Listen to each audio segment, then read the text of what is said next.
We did like $500,000. So you're not doing $500,000 anymore. We're looking at hopefully hitting $8 million this year. The biggest thing that I would put out there for anybody is to take care of your people. It's 1 hour. And everybody on staff knows that at that hour mark, I get up and leave. Almost every 3 months, we'd hit a point when, it was almost like knock down, drag out. God has had his hand involved in this company. 100% credit goes to him. I could not have done this on my own. My dad couldn't have done it on his own.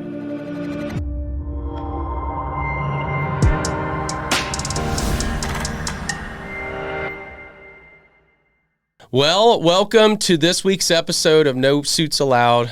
I'm your host, Connor Rodich, and today I have a great guest, someone local to our city, Greenville, South Carolina. He's out of more of the Spartanburg County of South Carolina, but I have Will Cox with Cox Brothers Roofing, and this is a generational business and something that I think would be great to gain perspective from, as he's been going through the trenches of working in every department and every seat within the organization, and eventually now replacing his father, and in the process of his father's already been out of the day-to-day mostly, but now taking over and buying his father out, going through some of that process, and being essentially the sole owner now of Cox Brothers Roofing. So without further ado, I want to introduce Will and let him share a little about himself. Thanks for being on, man. Hey, thanks for having me, Connor. Appreciate it. Thanks for we had to, I don't know if it's going to be in the original, we'll probably not talk about what was before the recording, but just because this is our second time. So yeah. I think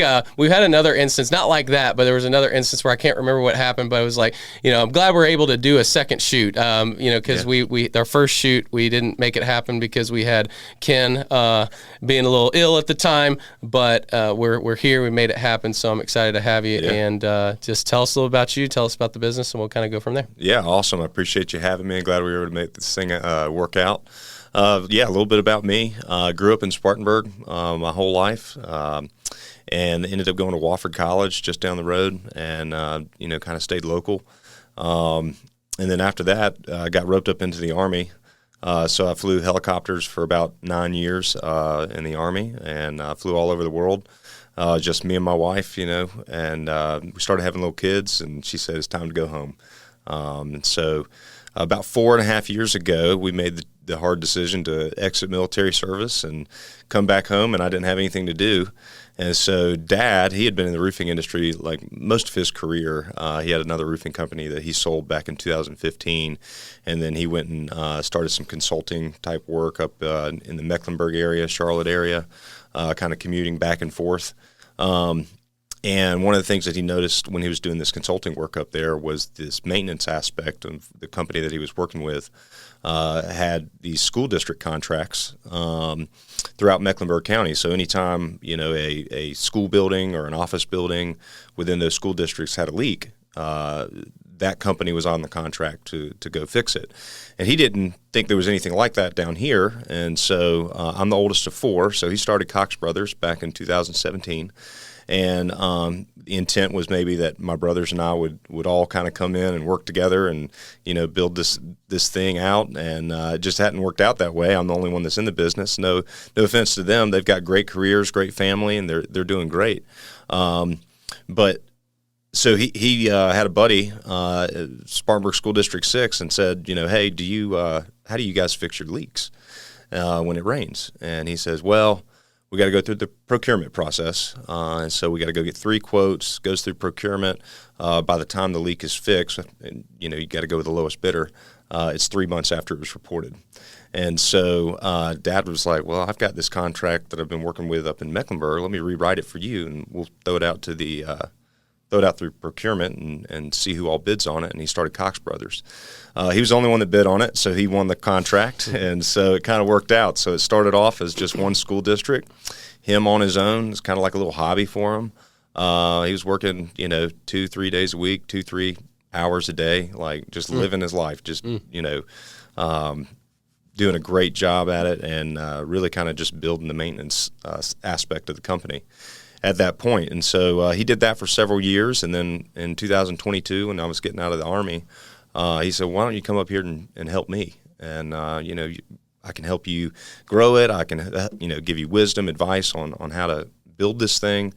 And so it really started from the ground up. 4.5 years ago, I was up on roofs, slapping mastic and coating down and, trying to figure out what in the world I was doing. And it was about this time, 4.5 years ago, July, I was up on a roof and I said, there's no way I'm doing this for the rest of my till I retire. There's no way I'm going to be up on this hot roof. I was like, I'm just not going to make it.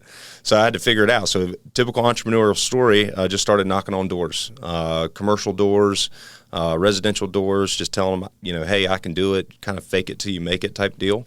And once you get the wheel going, it just keeps spinning, and it starts spinning faster. And I'll never forget, I sold my first TPO roof. It was a full tear-off of a built-up roof system at a doctor's office. The guy trusted me for some reason, and I'll never forget, I took that contract. You're trusting sold. Yeah. You're trusting sold. And so I took that contract home, put it on my dad's desk, which was downstairs in his basement, and he looked at me and was like, what in the world have you done? Yeah. Me and you can't do that. And I said, we're going to have to figure it out, because we got a signed contract. We got to figure this thing out. So and come in the subcontractor. Yes, there you go. And then it all happens, right? So, I'll say this, and I've said this, throughout the last 4.5 years, God has had his hand involved in this company. 100% credit goes to him.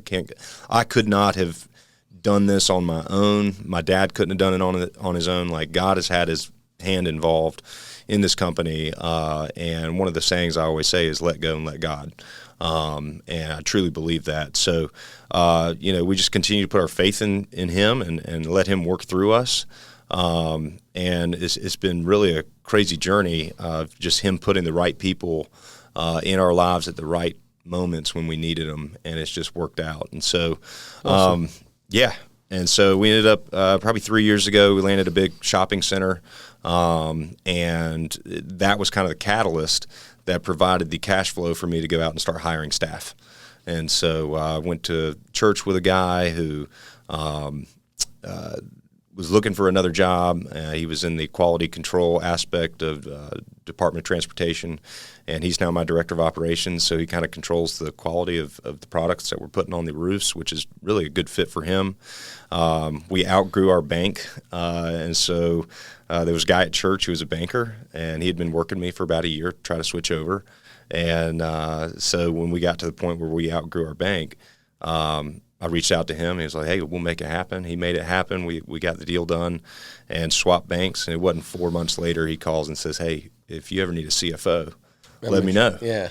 And it was right after we got our tax bill for the previous year. And I said, okay, we need a CFO. So he's now our CFO, former business banker. So he knows kind of like all the ins and outs, which has been really, really helpful in terms of our strategic financial planning.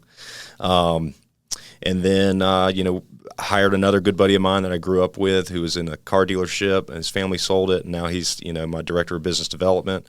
And then we've got several project managers now that work for us. And so it's been a really fun journey, starting basically where, I'm up on the roof doing the labor.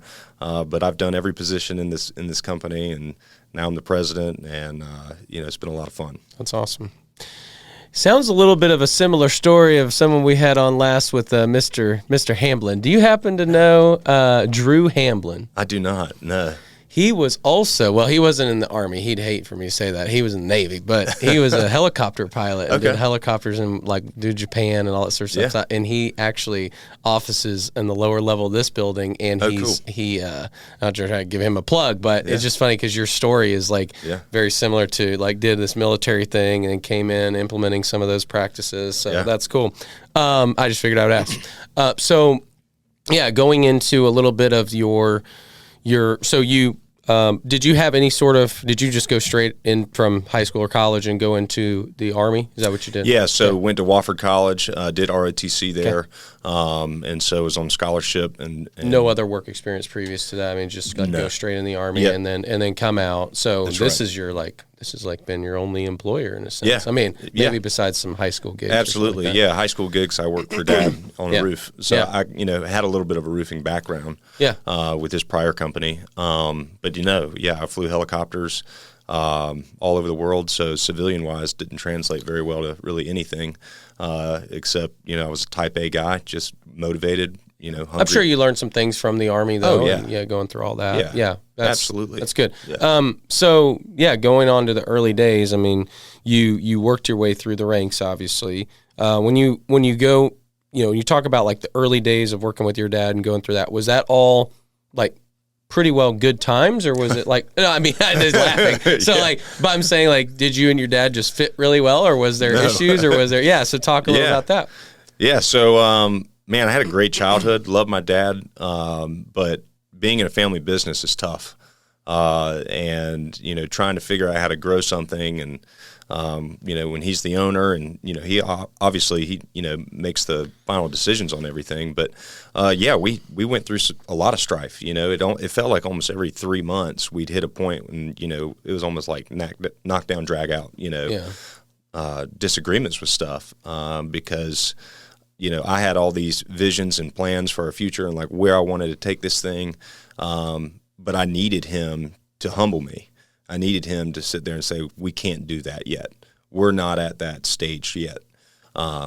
We've got to work to get there. Yeah. And so, being that type A, highly motivated, guy that just shoots for the moon, he had to humble me. And it took a lot. I would say like that first year of me coming on with him was probably the hardest year I've had in my life, just because left the military, which is, you're there with people that you love, like you're there, you got community. Those guys only know what you've been through, and you know what only they've been through. And so that first year was tough. And, getting out, doing all the disability stuff, and then realizing that, like, honestly, like mentally, like you're kind of screwed up, but you're not the only one out there. And so I'm a big advocate for that, especially for the military guys out there. I don't know if any of your listeners are, former military or in the military. Like, I'm a big advocate of saying, like, it's not, it's okay to not be okay. And so luckily I have a great family, great wife, great dad, even through all of that, supporting me, getting me the help that I needed. But a lot of that probably did contribute to a lot of the strife that Dad and I went through for the first couple of years and trying to figure this thing out. So, certainly was not easy. But now, I mean, he's seen his twilight years, you know what I'm saying? Like he sees the light at the end of the tunnel. Sure. He's, spending a lot of time at the beach and enjoying time with his grandkids, and so that's awesome. I'm happy that we were able to do that. And our relationship is great. It's never been better. I think you kind of have to go through those moments, sure, to get to where you ultimately want to be. Yeah. That's good. Wife, when did you meet her? Yeah, so met her my senior year of college. So my roommate in college was friends with her in high school, and so he introduced us. And we dated for 2.5 years. She was a teacher in Greenville while I went down to Fort Rucker, Alabama, and I did flight school, so we did long-distance dating for a while, which I didn't know if it was going to work out because, long-distance-wise. But what really was happening was God was preparing us for, what our future was going to be on active duty, which was me being gone. Yeah, so that's I was gonna say. So, and then where were you stationed at, and like what did that look like? I was stationed at Fort Riley, Kansas, for about 4.5 years, but I was only stateside for about 14, 16 months total. I was gonna say, how many? You did a lot of deployments. Yes, I mean, just whether it was stateside deployments like out in the Mojave Desert, going to NTC, JRTC, did a deployment out to Europe, Asia, just about everywhere. And so, I was gone a lot, but, that I think she would say, my wife, Charlotte, she would say that like that allowed her to grow independently as well. And so she's been an incredible wife, incredible mother to our children. Couldn't ask for anything better. Absolutely love her to death. That's great. Yeah. How many kids? We've got 2. I've got a 5-year-old little boy and a 3-year-old little girl. I think we talked about that when we were out in the parking lot. We're going to come back to that because, we couldn't make round one happen, but here we are. Now, we were out in the parking lot, and I think I said my kids are around the same age. I'm 6 and 3, so pretty close. Cool. It's a good age. You staying on 2, or are you trying for more? No, we're done. Yeah, we're done. Yeah. 2's good. I feel that. We've got a boy and we've got a girl. So you did it good. Yeah. We got the best of both worlds. Yeah, that's good. That's good. He's getting into sports, playing baseball, and I love baseball. So they're at a fun age. Good. Yeah. Good. So, I mean, I guess in the current iteration of the business and kind of what you're going through right now, I know, you talked about you're working on, you're doing a bunch, it sounds like a bunch of more, I want to say like diligence, because I'm assuming it's maybe not, maybe I'm making a wrong assumption that this isn't like a true like acquisition buyout type of thing where you're hiring all this like legal and diligence teams and all that. But you said like a few minutes ago before we got on that you're going through like inventory tracking and like getting through everything to see kind of like on paper, like what's the business worth in a sense. And then going through the process of getting your dad bought out. Right. Yeah. And what that looks like. So is that going to be more of a, hey, we're going to just pay him out for the next 10 years? Or is it more of a, hey, and you don't have to get into specifics of numbers. I'm just curious, like, and what has that transition been like, through that process? Yeah, it's been long. And a lot of that's probably just like, we've been so busy with the work that I haven't had time to really sit down and focus on it. But yeah, I mean, we're going through the legal portions of it, like I've got an attorney, he's got an attorney. Okay. Cool.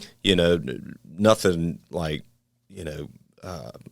he's not going to take advantage of me. I'm not taking advantage of him type deal. Like it's all going to work out, and we've, got our agreements on stuff, and, it's just part of that process of buying a business out. I mean, you just got to do it. And, but no, it'll be a one-time transaction. And, but he knows, I think I told you earlier, when we built out our new office about a year and a half ago, I built him a little office next to mine because I didn't want him having to come into the office and sit in my office and just distract me the entire time. So he's got a spot. He'll always have a spot. He founded the company, so he'll always have a spot there. That's cool. Yeah. That's cool. And so you're trying to get that wrapped up. Has it been over the last few years a lot easier and more streamlined because you've obviously got staff. I see you on social media posting commercial projects and things you got going on. Like, is he, other than coming in and maybe,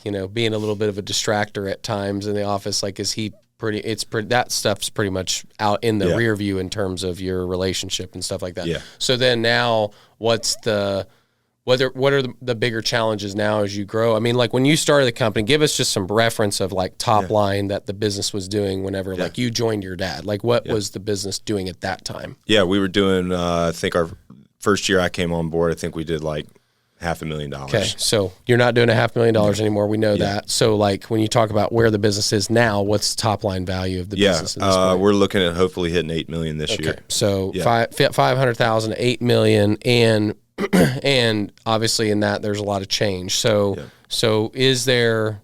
Take us through, and maybe I'm jumping ahead to like the now, but maybe talk to us a little bit about some of the things that you went through. And I know you said that you've had, God's had a hand on the business, which is great, but like, have there been moments where you've had some struggle or cash has been tight or things like it? Give us some of those moments along the way. I'd say like, when we landed that big shopping center and we outgrew our bank, so we didn't have the line of credit that we needed to cash flow it.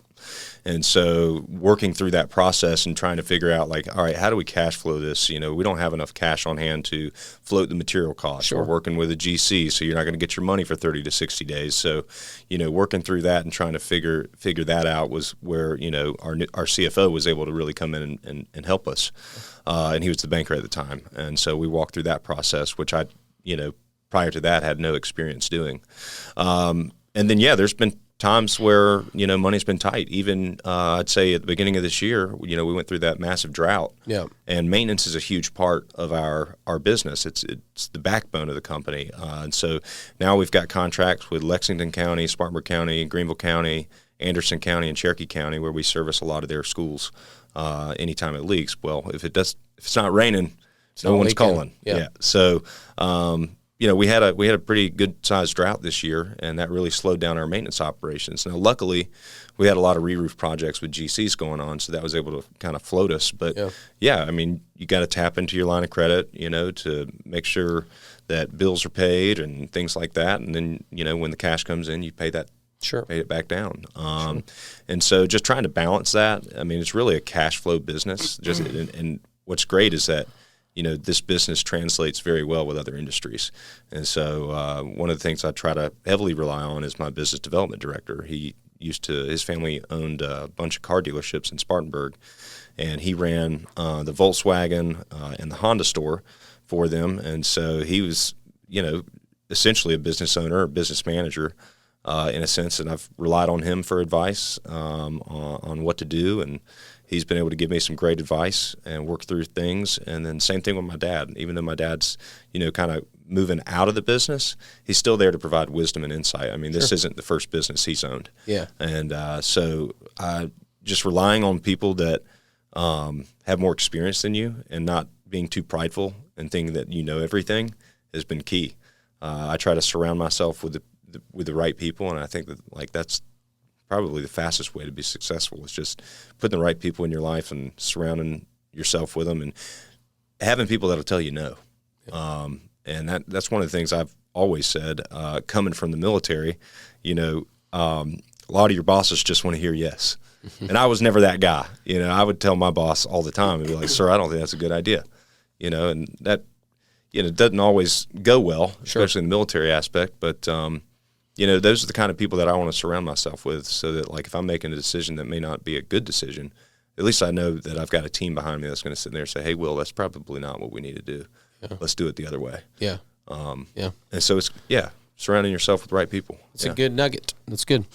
So as far as your, I guess, let's talk about your plans for the business over the next few years and talk a little about what that looks like. And obviously you're going to phase your dad out completely on the ownership aspects, but then talk about just kind of the next moves and staying in, where are you? So you're based in Spartanburg County, but where specifically? On Highway 221, right across from Dorman High School. Okay. Yeah. So in between Spartanburg and Woodruff. Okay. That's where our office is. We bought it about a year and a half ago, 17,000 square foot warehouse, and we renovated the first 3,000 square feet and turned it into office space. Great. So we got a nice office right there. It's got great access to I-26, so we can really get anywhere. We service South Carolina, North Carolina, and Georgia. So we're in 3 states. So are you? That's what I was going to say. So is there expansion plans? Just tell me what the future looks like. Yeah, no, the plan is definitely continue to grow, continue the path that we're on. We saw a huge amount of growth last year. We're seeing a lot of growth this year. We probably want to stabilize a little bit, just from a cash financial strategy aspect. Sure. We probably need to stabilize for about a year, and then continue to grow. The biggest thing is we've invested a lot in marketing. Like you said, you've seen us on social media, and that's been awesome. We're doing a lot of sponsorships for golf tournaments and things like that, which has been great. But biggest thing is just being out in the community and talking to people, and that's what my strength is connecting people. And my business development guy, that's his strength. He just brings people together, and we found that that's been extremely successful. So we don't have any salesmen that go out and knock on doors. We're not chasing storms. Sure. But we do. I mean, we're a full service roofing company. We'd like to probably expand our residential market a little bit. We do everything from commercial, industrial, distribution centers to shopping centers, retail, restaurants, and shingle houses for residential clients. But we'd like to expand our residential portfolio a little bit more. But that's just a different, I guess, avenue of marketing, right? Sure. And so we're looking into that and seeing what we might want to, try to explore in that aspect. But that's good. I mean, we've heard, rumors down near Charleston that, there's a gap. Just because of private equity. A lot of roofers are being bought out by private equity right now. And so, we're going to try to tap into the Charleston market, maybe the North Georgia market, and then the eastern market of or southwestern market of North Carolina is really what we're trying to tap into. Yeah. Cool. Good for you. What would you say is I know you already said a little bit, you kind of answered that question, but superpower, like what would you say is your like, you're like, hey, this is my gift and this is what I'm good at. Like, what would that be? Managing stress, I would say. I wish I had that superpower, Ken. Managing stress. Yeah, I would say. Man, I would be a different person if I had that superpower. Yeah, go ahead. No, that's great. I'm pretty good at handling stress. Pretty level-headed most of the time. Didn't used to be. I would say I got a lot of that from the military. I mean, it was a pretty stressful job day to day. Sure. And so when I got out, it's just not the same level of stress. And so, when guys get stressed out in the field or out in the office, I'm like, all right. You're like, all right, got it, guys. All right, we'll figure it out. It's funny. I used to have a saying from a gal. I used to work in the restaurant business when I was young, and one of my GMs, and she's, she'll probably never. Well, she will never see this, for the record. I don't know where she is. She's probably living her life somewhere else. She was from Oklahoma at the time, but she was kind of a gypsy figure. That's why I said she's kind of like lives all over and whatever. But anyway. She used to tell me, she's like, Connor, because I would get like stressed out when it was like, customers were getting their food on time and all this different stuff. And I would get stressed out to the point that I'm like, we need to do something about this, And then, I think for the sake of for the reviews, it probably was good that I felt that way. But for the stress aspect of it, she was like, Connor, it is just burgers and fries. That's it. Yeah. She's like, so it'll be okay. Yeah. And like in that moment, I was like, it is just burgers and fries. And if they get up and they leave, then I guess that's what it is. That's right. But no, it's probably a similar principle of like, now, of course, I say this, I've said this before on the podcast, like open roofs aren't just burgers and fries, but because there's a lot of things that can go along with that. But translating that to like real world warfare or whatever that you've experienced, I'm sure it's like, listen, man, like even if it's a $20,000-$30,000 problem, it's like it will be no fine. one's dying. Like no one's dying. Yeah, it's okay. Yeah, so that's good level. I unfortunately don't have that superpower, so I wish I did. So maybe you can give me a little bit of that. But anyway, what's your superpower? Man, I'm a real. I would say on the opposite end of the spectrum to a degree, not about stress, but more of like I am a like lead from the front entrepreneur and leader. And so energy, which can sometimes be conveying as like I'm stressed at times, which is, but no, I'm very much, I mean, from an actual tactical, like hard skill set, it would be financials. Yeah. But from the like just the overall aura of me as a leader, I would say just like being a consistent energy and like go, which I'm actually trying to reel that back a little bit because you can fall into, you can be in pitfalls where you as the entrepreneur are, the one that's always leading or the one that's always giving the energy to the organization and always the one that's auditing it and always the one that's asking questions. And then it's like, then you leave and then like, who's asking the questions or who's giving the energy. Right. So I'm going through that process right now. I'd say that's, another thing that we had to go through in growing this business and being any entrepreneur is being able to trust someone else to do the job that you used to do. Yep. It's very difficult to let go. And I went through, I know Dad went through it because that's a lot of the strife that's first 2 years is like, he trusted me, but to do it the same way, I don't know. Probably not. And then I went through the same thing when I've hired my director of operations, but you have to empower your subordinates is, one of the military terms that translates very well to any type of business is you have to learn how to delegate because if you get task saturated, that's when things start, dropping. You start dropping the ball, and so managing your tasks, not getting oversaturated, learning to trust your subordinates or your employees, and then giving them free rein to make mistakes. Let them make mistakes because it's going to happen, and then understanding how to control that situation to where it's all right. They made a mistake, but let's build them back up. Yeah, let's not tear them down all the time. We need to learn how to build them back up. Yeah, which is a big principle in anything business or an organization related type of thing, right? I get that. The other thing I would say though, since you asked that question, and maybe you feel this way too, is like, because you seem like you're someone that would be good for morale, like you're a good like people person, stuff like that. That's usually like which a lot of owners are that.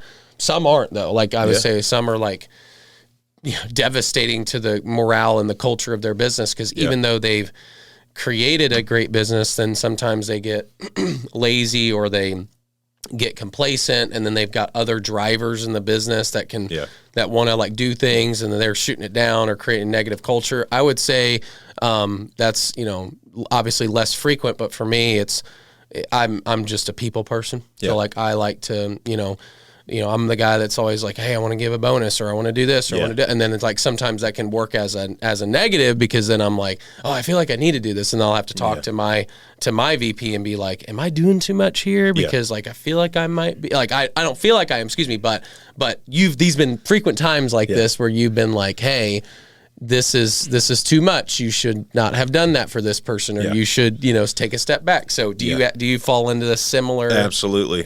Yeah. And that's where I think, my business development director, who is a former dealership manager, kind of helps as well. Like where I've bought a bunch of shirts for the staff and stuff like that. And he's like, hey, that was nice to do it one time. He's like, but you don't have to do that. He's like, it's normal for you to pay maybe like 50%, and then the employee pays 50% for a shirt or a hat or whatever. Or, just giving bonuses out at the end of the year, and making that feel like, well, it's not a guarantee, right? But it is a nice thing to do. But we also have to manage that, because we have to, prepare for what's going to come quarter one of the next year, So, absolutely. I mean, it's a great thing, and it boosts your team's morale, but it can be detrimental in not only to the company's finances, but also making your employees feel like that, this is always going to happen. This is a given. This is part of, being here, which is not necessarily. This is just, an opportunity to celebrate, accomplishments. Yeah. So. Well, what do you like to do in the free time? Tell me about that. Yeah, I like to golf. So I'm a member at Spartanburg Country Club, and you haven't invited me yet. Yeah, I'm offended. All right, I'm just kidding. We'll set up after this. We'll set up a time. Just kidding. So I like to golf. I'm not great, but it's fun to get out there and play. What do you shoot? I'm a 15 handicap. So I played yesterday. Shot at 86. That's good. Good about it. That's a good day. It's a good day at the office. Yeah. I can't break into 70 anymore like I used to, so I'm just I'm hanging out with you. So we'd probably be good. We'd probably be good playing buddies there. But spending time with the kids. I coach my son in baseball, which is a lot of fun. They're at a great age. He's 5. My daughter's 3. So she just had her first dance recital, and that was fun to go to. And it was funny. My son, I made him go to it as well. And he was he tapped me on the shoulder. He was like, "Dad, is this what girls do?" And I was like, yeah. He goes, "This is weird." And I was like, I agree, dude. I'm just kidding. I'm like, I'm with you, man. But, she sits through your baseball games. You're going to sit through the dance recitals. Yeah, that's good. That's a good principle. Yeah. And so they're at a great age. We do a lot of family time, like going on vacation. Where are your favorite spots? The Abacos in the Bahamas. We absolutely love going there. We've been there now 3 years in a row. Took the kids with us for the first time this year over spring break, and we'll probably go there again next year. But cool. We like anywhere in the Caribbean. We absolutely love it. Yeah. I have a great story for you if we can take a second here, Ken. Yeah. I also happen to love the Caribbean. Yeah. However, we took a trip to the Caribbean. This time it ended up being a U.S. territory, the Puerto Rico. Puerto Rico. Yeah. I can't. Anyway, trying to be funny. So. We went there. Last time we went there, we had a 3.5, 4-year-old. I think he was like barely 1, our youngest. And man, this was the first time that I was like, we're going to go all out. We're going to do catamarans, and we're going to do like private this and we went all out. It was like, because I wanted to treat my family. Yeah. And It was the most epic disaster you've ever experienced in your life. Both of my kids got violently ill in the first like 24 to 48 hours. We and of course, you know, when I say this, like, and I'm being humble saying this, but like, flew the best, stayed the best, drove the best. Like, it was like I was invested in this trip. Yeah. And you know, when you're seating at 2A on an international plane, and then you're flying back, paying another $2,000 to sit on the 60th row of the plane to get back, we ended up having to cancel basically everything. They got super violently sick and had to go into a hospital in Puerto Rico on like, not like in, I forget the city, so forgive me, Puerto Rico folks, but the main city. Yeah. Not in the main city. It was like out way in the outskirts. And yeah, man, I think they got more sick at the hospital because of what we walked into. And so we flew back. Food poisoning? It was actually it was a water. So they went and played at the water park that day, which the water park there was great. The resort we're staying at has a water park. They have a private beach island that you like boat out to and stuff. And so we were in the water. They think that they caught it while they were at the hotel water park or whatever, and they got some water. I guess it was like a real like common illness. Yeah. But like, dude, my youngest was like, or excuse me, my oldest had like white blood cells that would indicate that he had like leukemia. Like it was like he was that sick. It was crazy. So anyway, we have difference of opinions and where we take our families now. Ken's over there like, wow, I would have bailed too. Yeah, I'm not sure I'm making a trip to Puerto Rico anytime soon. Well, we went to Dominican and we like, you know, like I have not been to the Bahamas, but we've been to other places. But man, I am going to have a hard time going to a place that I don't have the knowledge. Well, one, that I don't speak the language natively, and then two, like that there's good health care, right? Because, you know, that was a big wake up call, was like, oh, I have to go to a Puerto Rican hospital, not thinking that it was like whatever. And, you know, so it would be in the same position in Puerto Plata, Dominican, or Punta Cana, or wherever places we visited, you know, like you would be in probably the same position. So I'm like, okay, until my kids have reliable immune systems, which we're getting to that point now. Yeah. Because they're, you know, but I'm probably going to wait another 3 years or so before I go try that again. If you need advice on the Abacos, I've got it. Okay, great. I'm going to try the Abacos. The Abacos is great. I'm telling you right now, man, after that, if you could imagine that whole experience, and losing, because we had, you know, like I said, boats reserved for charter, and you know, had a nice flight back, and another spot we were going to head to on the south side of the island. Like, none of that happened. All the money was expended, and I literally spent another couple $1,000s to fly on a flight at 5 a.m. the next morning to sit in the 60th row of an international plane. It was the best thing in the world. Couldn't top tier recommend. So anyway, it's a great memory though. It's a memory. I would say it's a great memory, but it's a memory. Anyway, so I'll try that. But that's my Caribbean story for you. Okay. So we took unnecessary minutes of this. So we'll wrap up. All right. So tell me. Yeah, I mean, I guess just a final word or anything that kind of, as you are, and you're still really in the, I don't want to say like you've been in the trenches, you're not new, but I mean, how long ago was it that you kind of took over? Probably year and a half, 2 years ago. That's like really new. Yeah. Yeah. I mean, I've got a right sock on my foot right now. That's, you know, I mean, whatever. I'm just making a joke. But no, I mean, that's not that long of being. So tell us like what you've, I guess two part.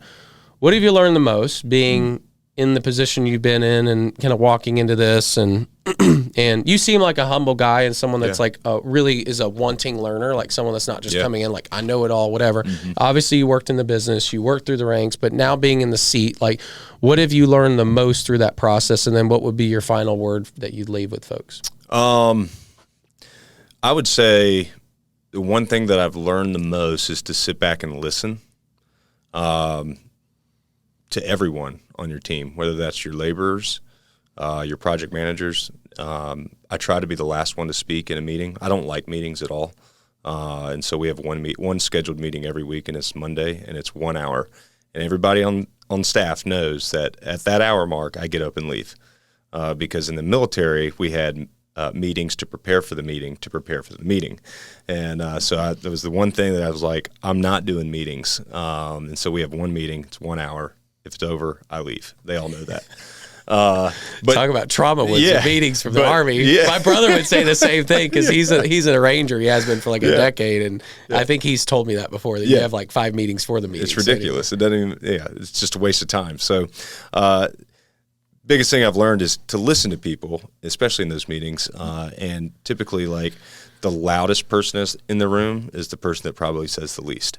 And so I try to be that guy for our team.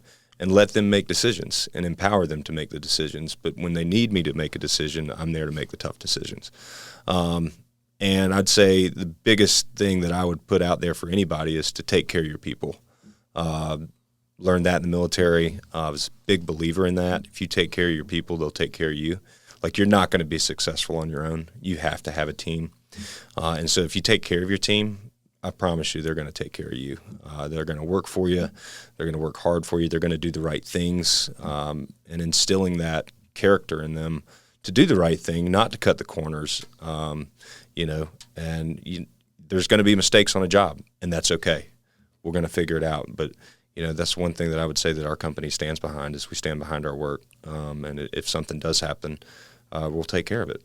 It's not worth ruining a relationship over. So, take care of your people. You have kind of an old soul wisdom to you. I like that, Will. That's not like, that's something that my father's an entrepreneur. I'm not going to get my story, but he would say that too. Like, hey man, like listen more, whatever. I'm sure you got some of that from your father too, but like that's good wisdom because a lot of the people that are, that hold the most weight are the ones that are quietest in the room. And I think that's good wisdom to have because a lot of times I forget that, so it's good. That's good to have that as a reminder. So if you're listening, I think you got a good bit from this show today. And thanks again. Sorry, I'm a little sweaty because it's a little warm in here. Ready to have the fan get kicked on here. But thanks for being on, man. And hope to get to hang out a little bit more after this and get to know you a little bit more too. So, but thanks for listening this week's episode with Mr. Will here, Cox Brothers Roofing. If you have any needs for commercial, industrial, residential, but you're talking about you went through all the things. You were like retail and shopping center, everything. So if you have a need for that, obviously a great entrepreneur, great leader, great business here, give them a holler. But if you like the episode and it's something that really helped you, inspired you, or you might think it would inspire others, please subscribe, share the content out. We love to hear the feedback and make sure that this story reaches the right ears. If you haven't already, as I mentioned before, please subscribe to the show and check us out. We're dropping episodes about every couple of weeks. We'd love to have you keep in touch and listen to all the entrepreneurs that come through here and all the meaningful stories they have to share. And so without further ado, that is an episode with No Suits Allowed. So that'll be a wrap, and we will see you in the next episode. Thanks.